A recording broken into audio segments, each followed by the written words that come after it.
Welcome back to Ravens Today. I'm your host, Connor Gioffreda. Please make sure to keep subscribing to the channel and like the videos. Let's dive into the latest Ravens news I have for you today. So we're going to start the video a little bit different here. Usually I go on a rant at the end on any critique that I have on a specific player, on a coach, or a staff member, yada yada yada. And we're going to start at the beginning of the video this time because we just need to get it out of the way. Okay, so offensive coordinator Todd Monken spoke with the media yesterday on, Daniel Vellele. He passionately defended him, saying that one play does not define a man. It's like going into church for one day doesn't define a Christian. I don't get that comparison at all. So he was passionately defending him, saying that he's a remarkable player, worked his rear off this offseason, and he's so proud of him. Dude, it's not just the fact that he fell down and just looked absolutely horrible in the first preseason opener. He had the worst passing grade of all offensive linemen in preseason games. All of them. Passing defensive grade, by the way. It blows my mind that coaches are still defending him, especially the offensive coordinator. Is it because he's like one of the biggest offensive linemen out there? I'm so confused. Like, he's 6'8", 300 plus pounds. Like, yeah, he's a big, broad guy. But the fact that he's been very inconsistent since last season and going into preseason, I get. Like, one game, yeah, whatever. Like, one thing going around on social media should define a player. Bro, it is one game versus a season. Season says it all for me right there. The inconsistencies all of last season should have been the proof of the fact that he just isn't reliable. This preseason game was just the nail in the coffin for me. I don't know if it's the nail in the coffin for Ravens fans, but comment if it is. But it should be, because if you're going up against rookies, again, I know I'm still talking about this, but I'm just critiquing this. If you're going up against rookies and you're absolutely terrible against rookies or free agent pickups that are trying to make the roster so badly, I get that. There's a little bit more motivation there. And you cannot defend the quarterback, that's a bench time for me. You're immediately benched. Let's move on to the next guy. See what they can do. Okay. I'm done with the defending him. Okay, like, let's just embrace reality here. That Daniel Vellele is. I'm sorry. I've said this previously. He's probably a wonderful human being, but player wise, I am not seeing it. What are we missing here? What are the coaches seeing that we aren't? That's what I want to see. Like if they're saying he's working his rear off, fine. He could be the best practice player for sure, but in a game, it doesn't matter how hard you work in practice. It's how you input it in the game time. You can, again, like football players, like, say you work the hardest, but it doesn't input in the game. Then what do you like? I'm sorry. Then what is the point in insisting that this will work? Okay, go for other players here. Look for rookies. Look for other backups and see which one and works the best and will be the best offensive lineman for Lamar Jackson, for Derrick Henry. Because again, I said it yesterday. If Lamar Jackson gets sacked because of Daniel Vellele and gets injured because of that, hell to pay. But anyway, moving on. So David Ojabo had also spoken with media after the practice yesterday. It was a bit of a walkthrough practice, by the way. So he had John Harbaugh came up and said that Ojabo is an upside guy, always sees the positive side in everything, and with the struggles that he has had, David Ojabo has said that this was the best offseason he's ever had. He's 100% healthy. It's the first offseason he's had where he's 100% healthy. So now it's just sky's the limit now. I like this output, especially what he did. What he did in the preseason game against the Colts. It was me sitting up on my my seat and just being like, oh, he's gonna get him, and then he just destroys Anthony Richardson. It was beautiful. Injured him too, obviously. Like that probably wasn't the intention, but he came like a freight train right at him. Oh, it was beautiful. Completely unguarded too.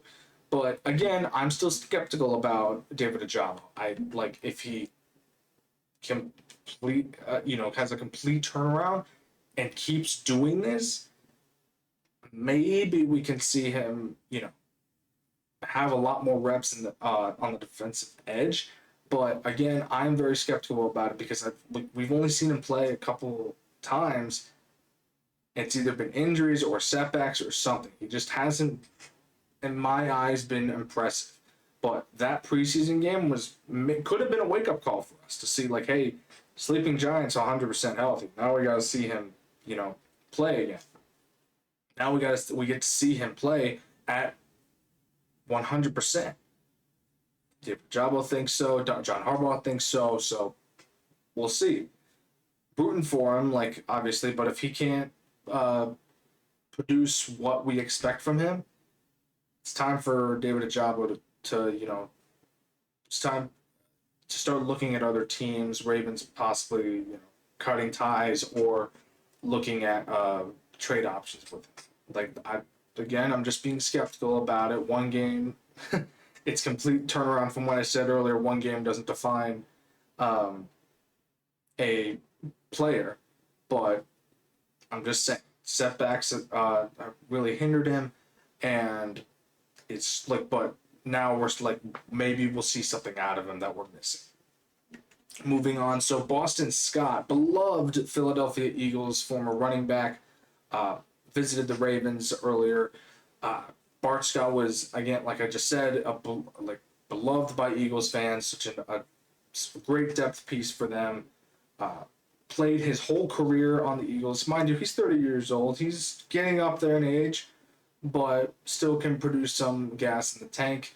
Or rather, like, he can still produce with gas in the tank, excuse me. And he produced, like, almost 1,300 yards, 1,295 yards in his span on the Eagles. Again, he was a depth piece. He wasn't the first string, but the effort level was why he was loved by Eagles fans. Visited the Ravens after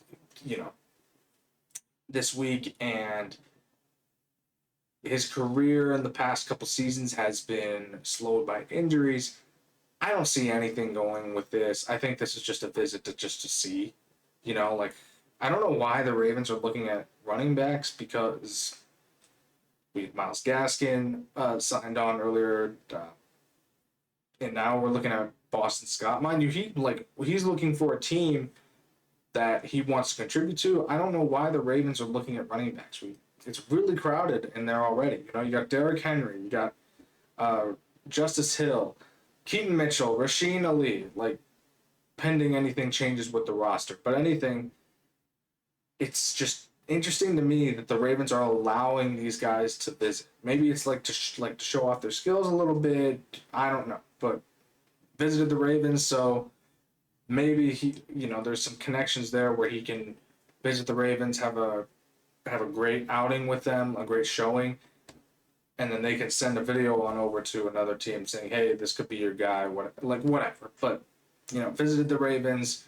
Not really sure why the Ravens looking at running backs, but, what maybe we're seeing something here that the Ravens are secretly building on something. I don't know. Moving on, so two GOATs visited the Ravens practice yesterday. We got Michael Phelps, greatest Olympian of all time, 23 gold medals, and Ray Lewis, the greatest linebacker of all time, hands down. No questions there. If anyone argues against that, they're wrong.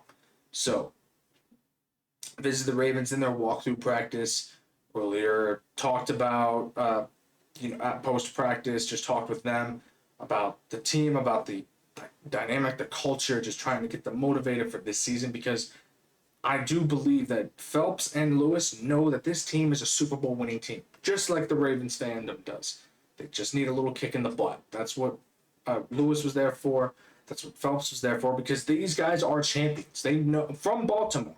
They know the stakes to win like such a feat, to be a champion. So again, they talked with them. Also, there's a swimming clinic that Phelps hosted for the Ravens. It was, it was very, I would say, homely type of thing, where it's like Phelps taught Ravens players to swim, put a clinic with them, race to them at one point. I mean, obviously Phelps is still in great shape, so he let the Ravens have Ravens players have a head start, but Kyle Hamilton still beat him even with that head start on their race. So, I guess Kyle Hamilton is technically faster than Michael Phelps with a head start. But anyway, it was just nice to see that these Baltimore legends are out here supporting their guys and trying to get them pumped up for this season. Thank you for tuning in to Ravens Today. I'm your host, Connor Gioffreda. Again, subscribe to the channel, like the video. I will catch you all later.